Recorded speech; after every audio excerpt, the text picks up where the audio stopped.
एल्गार कष्टकरी संघटना तिसऱ्या वर्धापन दिनाच्या कार्यक्रमासाठी उपस्थित असलेले आमचे फार जुने सहकारी मित्र भगवान भाऊ मध्ये ज्याप्रमाणे डॉक्टर बाबासाहेब आंबेडकरांना रमाबाई आंबेडकरांनी साथ दिली, महात्मा फुलेंना सावित्रीबाई फुलेंनी साथ दिली आणि समाजकार्य त्यांचं पुढे गेलं, तसेच आमच्या भगवान भाऊंना सुरेखाताईंनी साथ दिली. अशा आमच्या सुरेखाताईमध्ये छत्रपती शिवाजी महाराजांना अनेक मावळ्यांनी सहकार्य केले. तसे या संघटनेचे मावळे भगवान भाऊ संतोष भाऊ ठोंबरे असतील, त्याचबरोबर मथुराताई, मंगीबाई खडके, कालू निरगुडा, गणपत गावडे, भगीरथ फसाले, बच्चू निरगुडे यांच्यासाठी खास पहिल्यांदा जोरदार सगळ्यांनी टाळ्या वाजवा. कारण त्यांनी 3 वर्षामध्ये जे काम केलं आणि त्याचाच आपण प्रत्यक्षात बघितलं की सर्वसामान्य गरीब कुटुंबातील महिला, आदिवासी महिला ज्यावेळेस आमच्या अध्यक्षांचा, आमच्या ताईंचा, खजिनदारांचा, इथल्या सगळ्या कार्यकर्त्यांचा सन्मान करतात. अध्यक्षांचा सन्मान केला म्हणजे सगळ्यांचा केला की नाही, पदाधिकाऱ्यांचा. हो, त्यांनी दाखवून दिलं की सर्वसामान्य माणूस ज्यावेळेस आमचा सत्कार करतो तेव्हा आमचं काम कसं हे आम्हाला दिसलं, त्यांचं काम आम्हाला दिसलं. आणि या कार्यक्रमाचे प्रमुख पाहुणे प्रमोद भाऊ पवार, त्यांच्यासोबत असलेले नवनाथ भाऊ भोये, त्याचबरोबर विजय भाऊ राऊत,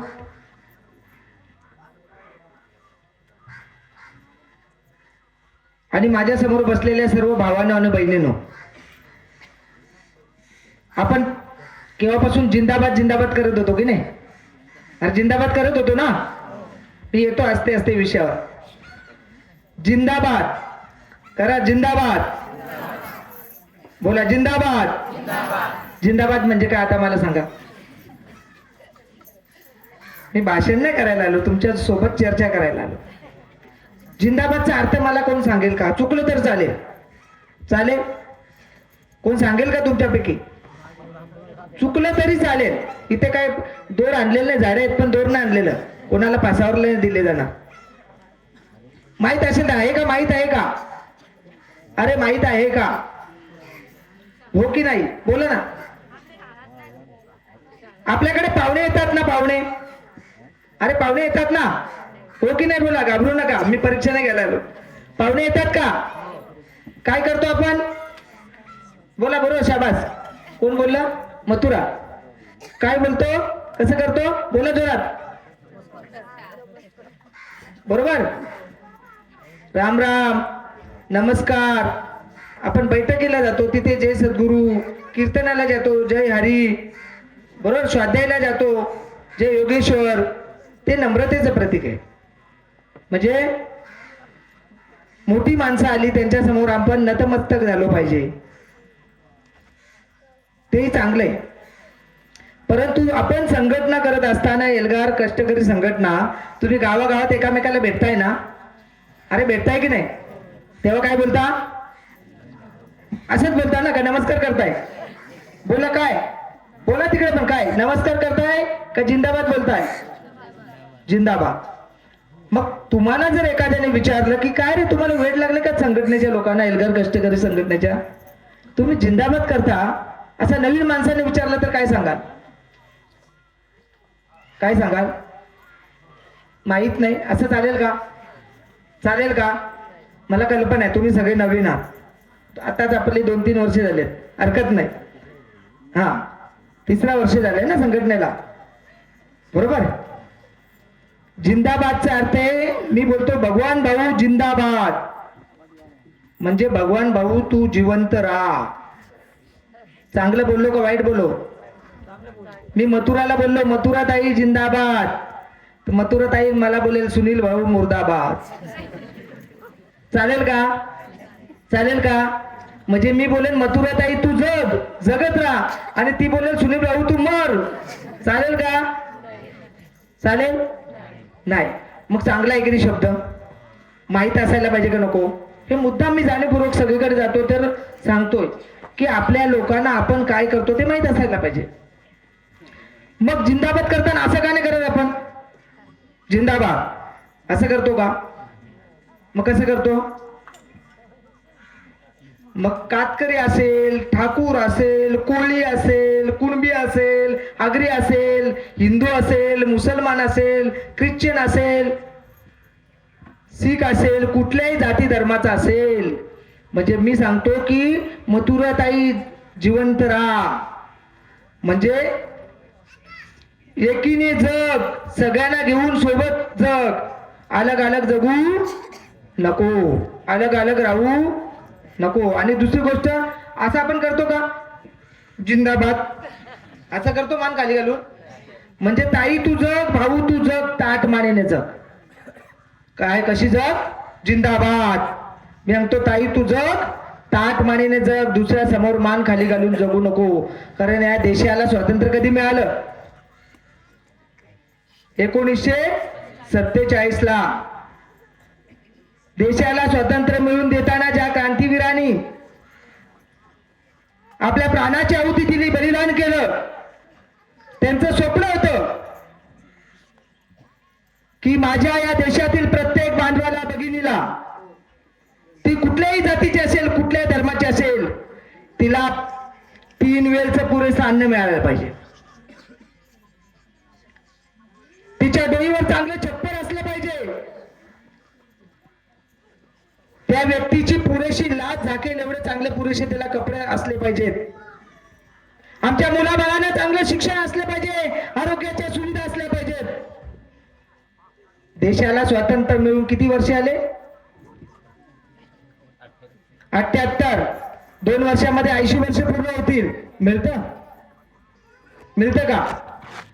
अरे मिळतं का? आज आमच्या इगतपुरीमध्ये मी तुमचं सगळ्यांचं कौतुक करेन,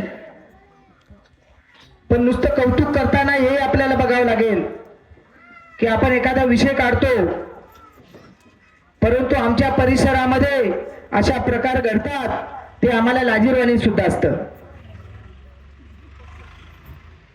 तुम्ही बातम्या बघितल्या का? आज भगवान भाऊंचे स्टेटस बघितले का? अरे बघितले का? काय बातमी? एका महिलेने किती मुलं विकली? 6 मुलं विकली.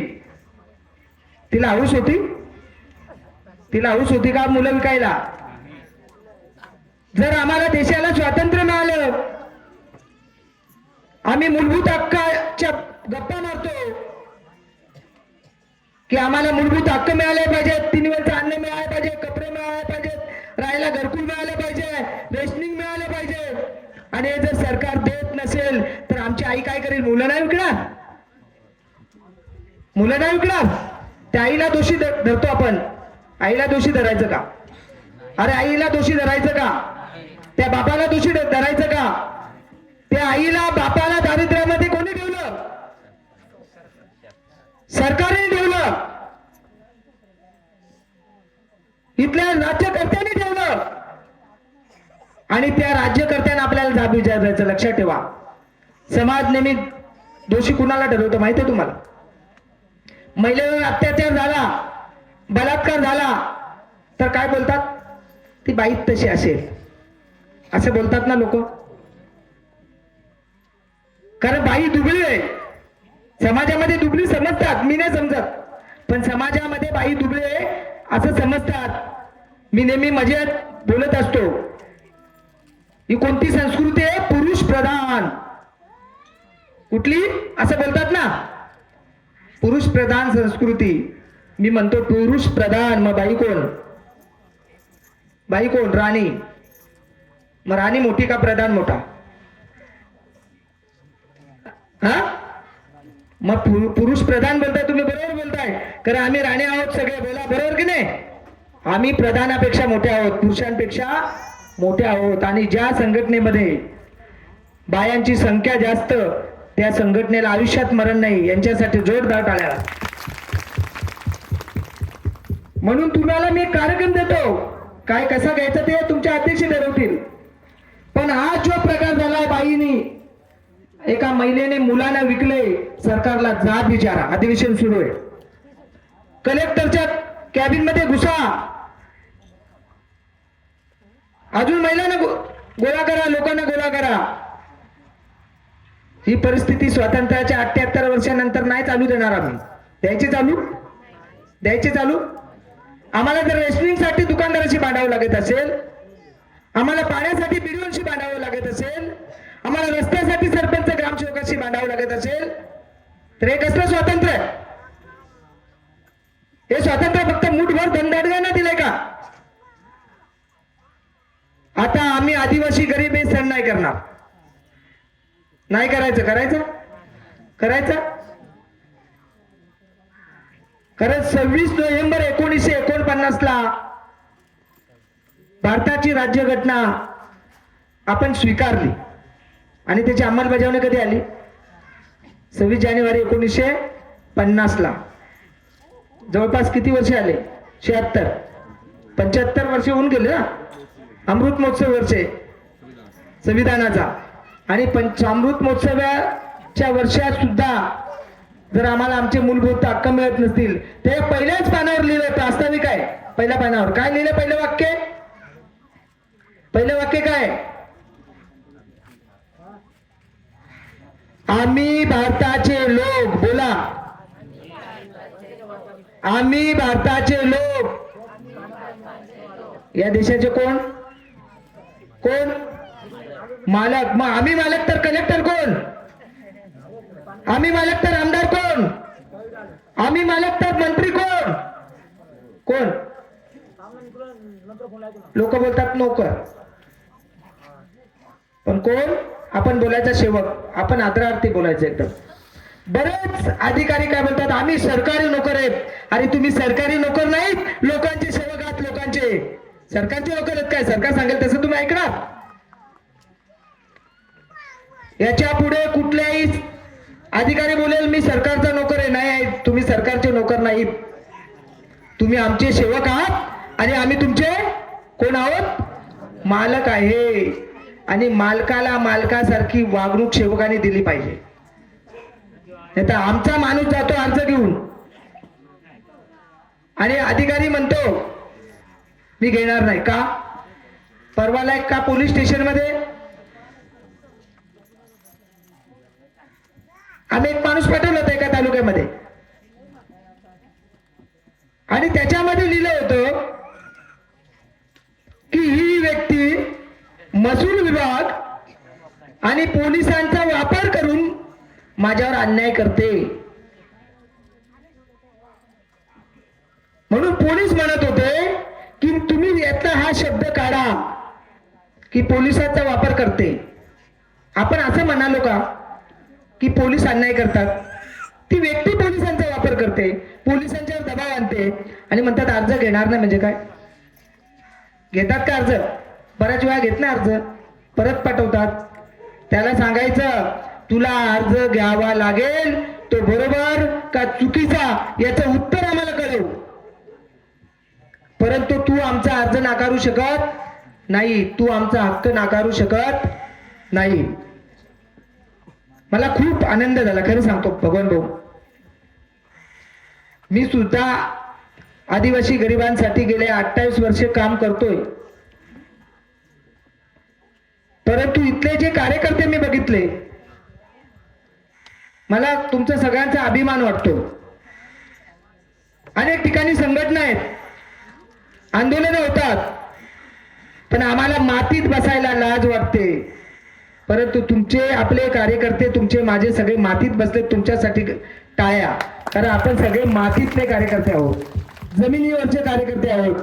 जर आपल्याला संघटना पुढे न्यायची असेल, आपलं काम पुढे न्यायचं असेल, तर आम्ही कुठे आहोत याचा विचार करायचा नाही. कारण भगवान भाऊंचाही मला अभिमान वाटतो की त्यांनी दाखवलं नाही तुम्हाला कमी खूप मोठा आहे. ते तुमच्यातच राहतात, तुमच्यासारखेच वागतात. नाहीतर दुसरा कुठलाही अध्यक्ष असता तर पुढे पुढे मिरवणुकीच्या असता, मग एक जण फोटो काढायला, शूटिंग करायला, बरोबर. परंतु त्यांनी तसं केलं का? त्यांनी तुम्हाला कुठे नेलंय? तुम्हाला पुढे घेतलंय. म्हणून मी तुम्हाला शेवटपर्यंत शेवटी एक विनंती करेन. माझ्यानंतर प्रमोद भाऊ अतिशय तुम्हाला जागतिक मानवी दिनानिमित्तच बोलतील, मूलभूत अधिकारांबद्दल बोलतील. मी फक्त तुम्हाला काय बोलतात बेसिक सांगितलं. मी तुम्हाला एक शेवटी विनंती करेन. संघटना येतात जातात, आपण काम करतो. मी फक्त या भाऊला इकडे बोलवेन, इकडे भाऊ, मी तुम्हाला दाखवतो, तुम्ही बघा आणि नंतर त्याच्यातून काय घ्यायचं ते शिका. हा भाऊंचा हात माझ्या हातात आहे का? आहे. मी भाऊंचा हात कुठे घेतला? कुठे? आता मी कुठे घेतला? आता पुन्हा कुठे घेतला? आता कुठे घेतला? आता याच्यातून काय तुम्हाला कळलं?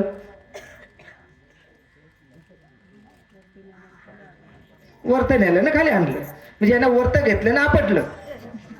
म्हणजे कार्यकर्त्याला वर घेतलं मी आणि खाली आपटलं. असं करायचं का आपल्याला? हा बघा, मी त्यांचा हात वर घेतला तेव्हा माझा हात कुठे? कुठे? आणि त्यांचा हात खाली घेतला तेव्हा माझा हात कुठे? म्हणजे आपण दुसऱ्याला वर घेतलं तर आपण आपाप वर जातो, आणि आपण दुसऱ्याला खाली खेचायच्या मागे लागलो तर आपण खाली येतो. माझी तुम्हाला सगळ्यांना विनंती आहे की भगवान भाऊ तुम्हाला वर घेतील, तुम्ही सुद्धा भगवान भाऊना वर घ्या. बरोबर आहे. म्हणजे आपण सगळ्यांनी काय करायचं? एकामेकाच्या सोबत राहायचं. नेहमी बोलतात भाऊ घाबरू नका तुम्ही, आम्ही तुमच्या पाठीशी आहेत. काय बोलतोय ना, बोलतात ना भगवान भाऊ, सुरेखाताई घाबरू नका, आम्ही तुमच्या पाठीशी आहोत. माझं म्हणणं, आपण पाठीशी राहायचं. पाठीमागचा माणूस कधी पण पळू शकतो. पळू शकतो का नाही? माझ्या उपट बसली का पाठीमागचा फरार. बरोबर.